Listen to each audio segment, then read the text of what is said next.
Maharaja Sayajirao university Vadodara ખાતેની faculty of performing art અંતર્ગત ભારતીય શાસ્ત્રીય સંગીત વિભાગ દ્વારા વસંત પંચમી ઉત્સવ તથા સરસ્વતી પૂજનનું ભવ્ય આયોજન કરવામાં આવ્યું હતું. કાર્યક્રમની શરૂઆત શ્રી રાકેશ દવે દ્વારા સંચાલિત સરસ્વતી વંદનાથી કરવામાં આવ્યું હતું, જેમાં પરફોર્મિંગ આર્ટ્સ ફેકલ્ટીના તમામ વિભાગોના વિદ્યાર્થીઓએ સામૂહિક રીતે ભાગ લીધો હતો. સમગ્ર વાતાવરણ વિદ્યા, સાધના અને સંગીત ભાવનાથી પરિપૂર્ણ બન્યું હતું.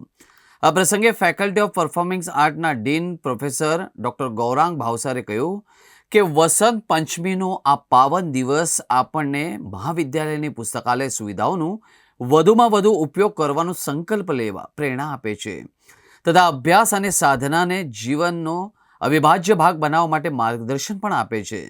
ગાયન વિભાગના અધ્યક્ષ ડૉક્ટર રાજેશ કેલકરે વસંત પંચમી તથા સરસ્વતી પૂજનના સાંસ્કૃતિક, આધ્યાત્મિક અને શૈક્ષણિક મહત્વ પર સુંદર અને સારગર્ભિત વ્યાખ્યાન રજૂ કર્યું હતું.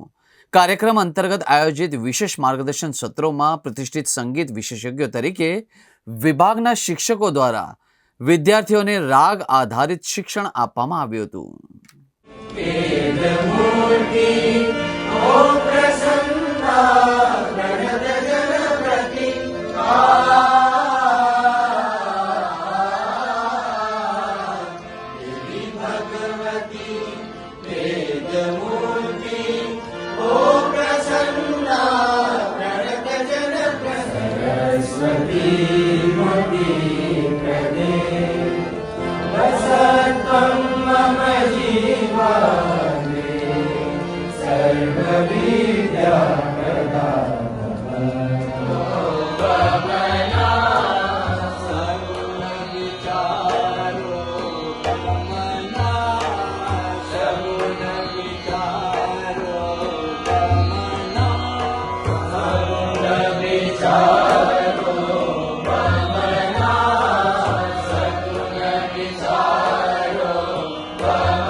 ફેકલ્ટી ઓફ પરફોર્મિંગ આર્ટ્સમાં આજે ગાયન વિભાગ દ્વારા માં સરસ્વતીના પ્રાગટ્ય દિવસે વસંત પંચમીના ઉત્સવે અહીંયા માં સરસ્વતીની આરાધના કરવામાં આવી.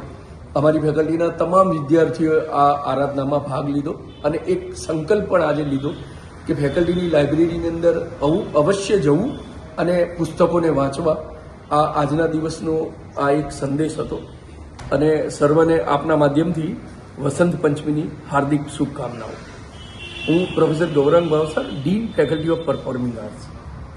નમસ્કાર, હું ડૉક્ટર રાજેશ કેળકર, ગાયન વિભાગ અધ્યક્ષ, faculty of performing arts, the Maharaja Sayajirao university of Baroda.